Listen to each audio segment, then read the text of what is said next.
Hi, Maria Toso here.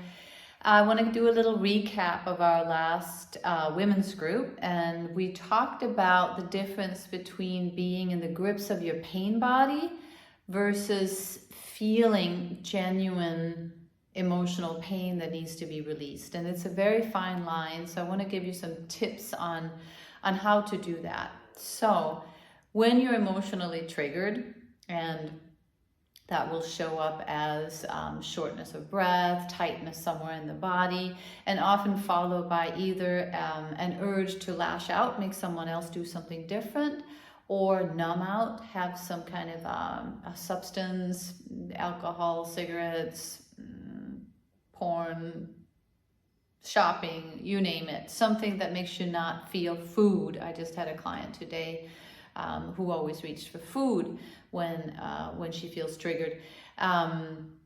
We all have something we do. We all have that something that we try not to feel the trigger because it's so uncomfortable. The third thing that we might do is just kind of check out, like just numb out, even without a substance, just kind of cut ourselves off from our emotions and be kind of, cold and checked out. So checking out, lashing out, numbing out, all these outs. So the what we work with in the Heal What Hurts process is to come in. It's sort of the opposite of all these outs. It's coming in, feeling inside the energy field of the body and really being almost like taking the elevator down into the energy field of the body instead of staying up here where we spin about what just happened. So say you're triggered about something, and you can just bring to mind the last time you were triggered, and it's probably within the last week if you're like most people.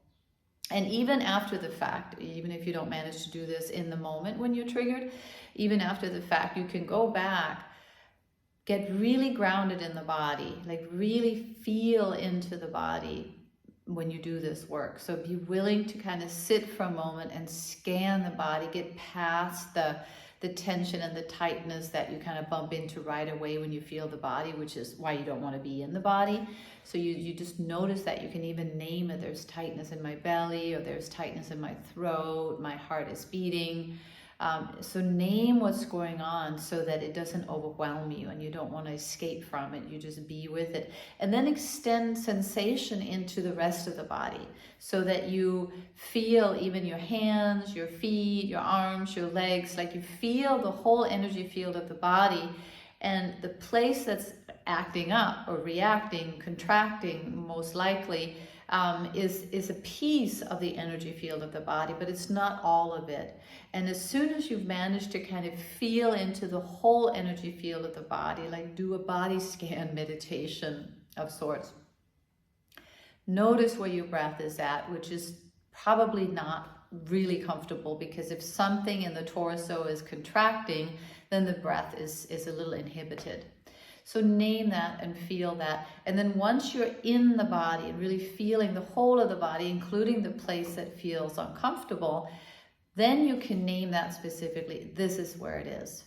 So you can kind of draw to the place in the body that feels in alarm over what happened. And now you have a sense of being in the whole body, but you're feeling more specifically, oh, there it is. My solar plexus is in contraction. That's where I'm feeling it. Now, the temptation as soon as you go in there is again to kind of come back into the story about what just happened and what that means. And what we're being asked to do in the Heal What Hurts work is to take a little break from needing to name and have sort of a story attached to what's happening. So we try to simply stay with the feeling. And the feeling is one of contraction, of discomfort, and even naming that feeling, much like you might do in Jen focusing work, if you're familiar with that. You greet it, you name it, you listen into it, you feel into it, you're here, you're willing to be there for this part of you that's hurting. And now you can ask yourself, is this feeling familiar? And I would say every client I've ever worked with, it wasn't the first time that that he or she or they felt this way. So go into the feeling and notice, there it is. What does this remind me of? When is another example of when I have felt this way? And you'll likely remember another time. There might be like a memory, oh, you know, I felt like this in junior high, or I felt like this when I was 5, or even further back. And you simply stay with the actual physical sensation and just be with that. There might be memories that come up. You might be able to understand that this is an old feeling you're triggered on. Now, when you have managed to do that, and it's not particularly comfortable, and it's not something that we're taught to do. We're taught to do everything we can to not feel bad, and this doesn't feel good because it's something old that hurts, but we're now willing to be there for it and with it. Now we can extract from this feeling also what is the story that's born out of that. And the story, if this has happened multiple times, and most often it has, if we get really triggered on something, it's very likely that something similar has happened multiple times, and that we have in fact kind of drawn that experience back into our life, because now it lives in the energy field of our bodies, sort of ready to be projected out, and inviting someone in who will do that same thing again. So now we can extract the story. And we can do it carefully, because we're in this state where we're willing to be with something rather than being absorbed by something. So if we now can see what the story is, we can then challenge the story. If the story is, and it often the stories that come out of a samskara, of a contracted prior emotional wound like that, very often has always a never in it. He, she, they, this kind of situation always happens. This never, I can never have this. This always happens to me. And then you know you're in a triggered state, and you know it's the pain body that's talking to you. It's not your higher self that has the story. This is a story from a wounded place. And that doesn't mean we don't listen to what that story is, and we take a moment to understand what story lives here.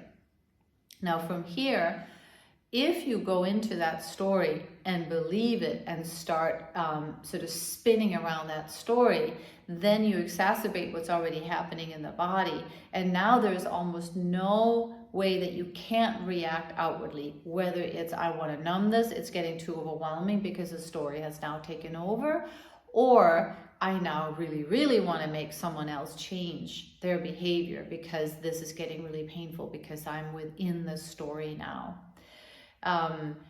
So those are sort of two paths right there. If I don't know if I explained that well, but there's the path of being triggered, simply being with the feeling in the body, not going into the story about it at all, just the feeling in the body. And you might even say something to yourself like, I'm here, I'm listening, I'm feeling this. And you might feel this sort of charge start to lessen as you bring your awareness to it, as you bring your love and your willingness to be with it to this place within. Suddenly what was it, tightness in the throat or in the chest or in the belly, starts to let up a little bit. And then when you stop contracting around it, breath, life force, divine essence, you can start to kind of rush in and help this place heal and melt and not be so contracted and ready to, kind of blow up. So that's one piece of the work. The other piece, like I was just saying, is to extract the story that lives in there without letting the story take over. And this is dicey territory, because when you're already in this triggered state, it's very easy to let the story kind of grab you, and that's what Eckhart Tolle calls the pain body. And that can grab you and make that seem really, really, really true, and you can get depressed and angry and frustrated very, very quickly and have a hard time pulling yourself back out of that state. So just know that when you start to extract a story from an emotional trigger, you're on tender, dicey territory, and you want to be really careful that you stay in that higher self witnessing perspective as you look at what that is. And it's really good to have a coach help you do this, or another friend who's maybe also doing this work and who's not triggered in that moment. So you extract the story, and here is the story. They never want to be friends with me. I never get invited into the cool group, for example. I had a client who had was triggered on something that reminded her of not being invited to sit at the lunch table with, the girl group, essentially. And then that is the story that comes out. I can't really step into a group and be comfortable and be received. So whenever she now has to step into any kind of group or in front of a group, that contraction from, I can't remember, she was in junior high, say 10, what is that, 11 years old, 12 years old, something like that. That is what arises again. Now, when we manage to extract the story without believing the story, not easy, but we extract the story without believing the story. I am not safe in groups. Say that was the story. Like whenever I go into a new group, I'm just not safe. I'm going to be on guard and I'm not going to be okay.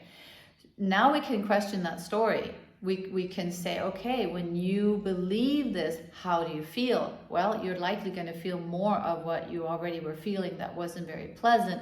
And how do you act out of that? What would be a typical thing to do? Well, I'm not going to take that job that requires that I get into a group, even though I really want the job, but I'm bumping into this belief, so it's just too scary and dangerous to go in there. And what's the result? The result is that I don't have the job I really want. Now we can play with, well, is that true? Is it really true that any group is unsafe? Could there be another truth here? Well, no, it could be safe. Some groups could actually be safe. Say we can change the belief to that. We're just playing around a little bit with beliefs. So if I believe that it's actually safe to be in front of this group that her work required, now what?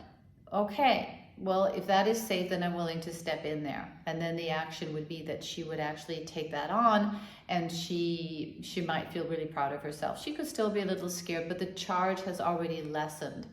So that's how you have these three different paths even that you take when you're triggered. One, come home to yourself. Don't check out. Don't lash out. Don't numb out. Come in. Be with it.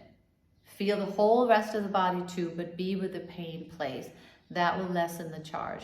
Now you're a little more calm. You've separated out from what is hurting so deeply inside that you can now question it. Okay, sweetheart, what is it that you believe? This little sweetheart that's totally in pain is not going to convince you that what she believes is the truth, but she's going to let you know. Now you can extract the belief and you can look at where that belief might come from. You might even have memories of how that was true in prior times. But now you can question the belief. And more often than not, it will be pretty evident that the belief does not pertain to every situation for the rest of your life. So you can go in and question it and create this opening and this possibility that this is not true this time. And then when you don't believe it's true this time, all kinds of possibilities open up, and you might be able to step into something that a moment ago seemed way too scary to do. Yeah. So now you kind of freed yourself from the story. You've been willing to be with a place that's contracting inside. Now you take the step into the situation that would formerly have triggered you. There might still be a tremble of a trigger, not as overwhelming as it was, but you know that you go in instead of numb out. So you're like, I'm with this place, even though I'm scared to step into this, out of my comfort zone situation. And at the same time, you can now start to come up with new beliefs. Well, you're creating a new situation, so that in and of itself will be a new belief. The old, really never always belief has already been challenged, so it's not going to have a stronghold on you anymore. Yeah? I think that the only way you can hope to be able to do this work when you're actually triggered is to kind of prepare yourself for when you get triggered. So it's not going to be enough to be like, oh yeah, next time I'm triggered, I'm gonna remember all this. No, that the preparation is to be willing to be really present in the body, like all the time, a lot of the time, like every day, many times a day, where you scan your body and you feel your breath. The added benefit to that is you have full access to the energy field of the body, and you're much more willing to be with a small contracted place when you're willing to be in the whole energy field of the body. But the added benefit is also that when you get triggered, you're very aware that you're getting triggered, because you're aware of your breath, you're aware of your body, because you've worked with both your breath and your body on a daily basis. So when the trigger arises, the very early inkling of a trigger is going to kind of flutter through the body, and you can then go in and be with it and go through the steps of handling it before you're completely flooded. So that's yet another benefit to being fully in the body all the time. So I hope this gives you some skill for how to overcome an emotional trigger. And I'd love to hear from you. Go to my website, mariatoso.com, and check out other blogs and videos and podcasts about emotional triggers, how you heal from emotional reactivity, how you work with it. And let me know if this way of being with yourself is helpful, if you can start to implement that when you're triggered. That will create a tremendous difference, both in your body, because it won't be flooded so sort of viciously with adrenaline and fear, and you're also likely to have a lot less drama in your relationship life. Yeah, give it a try.